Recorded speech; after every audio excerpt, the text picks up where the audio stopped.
কথা বলেন ঠিক না নাকি?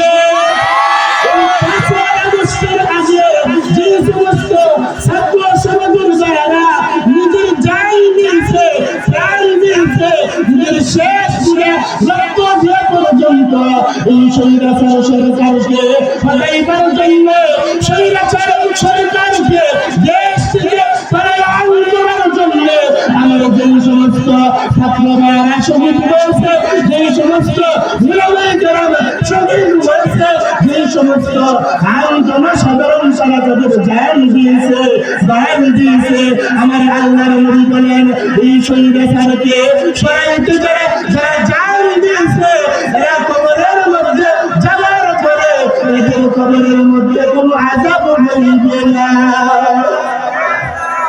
সুবহানাল্লাহ, বাড়িতে যাবে জোরে আওয়াজ দিয়ে বলেন সুবহানাল্লাহ। কেন স্বৈরাচার বলছি? আপনারা সকলে জানেন 95% মুসলমানের দেশ, 80% নামাজের দেশে, মাত্র 5% হচ্ছে হিন্দু, ইহুদি, খ্রিস্টান, নাসারা। ঠিক না বেঠিক? এদের জন্য, এদের মন্দিরের জন্য, এদের আনন্দ উল্লাসের জন্য ওই স্বৈরাচারে লক্ষ কোটি কোটি টাকার অনুদান দিয়েছিল, কিন্তু আমাদের মাদ্রাসা চালাইতে পারি না, শিক্ষকদেরকে বেতন দিতে পারি না।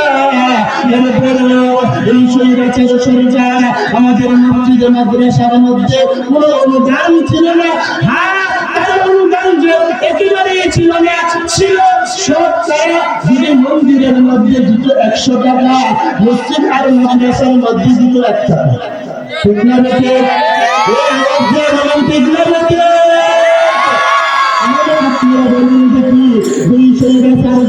আমরা ছাত্র সমাজের দ্বারা আমাদের দেশ থেকে পলায়ন করতে বাধ্য করেছে। আপনারা বলেন দেখি, সে কি ইসলামের বন্ধু ছিল না ইসলামের দুশমন ছিল? আওয়াজ দিয়ে কথা বলেন, সে কি ছিল? ইসলামের দুশমন ছিল। তারা তাদেরকে সরাইতে দেয়, যারা জান দিয়েছে, রক্ত দিয়েছে, একই হয়েছে, শহীদ হয়েছে। কোন সন্দেহ আছে? আওয়াজ দিয়ে বলেন, সন্দেহ আছে? এটা বলুন। তাহলে কয় প্রকারের মানুষের কবরের মধ্যে সওয়াল করা হবে না? 7 প্রকার। 1 নাম্বার, ইসলামিক রাষ্ট্র পাহারা দিতে যায়। 2 নাম্বার, যারা আল্লাহর রাস্তায় জান দিয়েছেন, ফি সাবিলিল্লাহ। 3 নাম্বার, যারা প্রতিদিন রাতে সূরাতুল মুলক তিলাওয়াত করে, এই রাতে যদি তার মরণ হয়ে যায়, তার কবরের মধ্যে কোনো সওয়াল করা হবে। 4 নাম্বার, জুমার রাতে এবং জুমার দিন যারা ইন্তেকাল করবে তাদের কবরটাকে আল্লাহ জান্নাতের বাগান বানায় দিবে।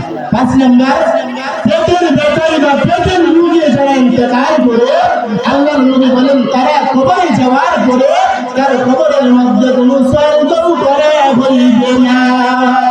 6 নাম্বার, নাবালক শিশু মায়ের পেটে মারা গেছে অথবা দুনিয়ার মধ্যে আসছে, বালেগ হওয়ার আগে ইন্তেকাল করেছে, এরা কবরে যাওয়ার পরে কবরের মধ্যে যাইতে দেরি হবে।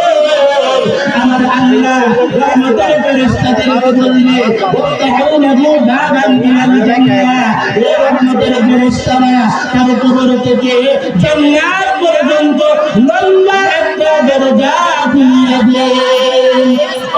6 নাম্বার, 7 নাম্বার হলো পাগল যারা, মাতাল যারা, পাগল অবস্থায় যারা ইন্তেকাল করবে, এরা কবরে যাওয়ার পরে এদেরকে কোনো সওয়াল করা হইবে না।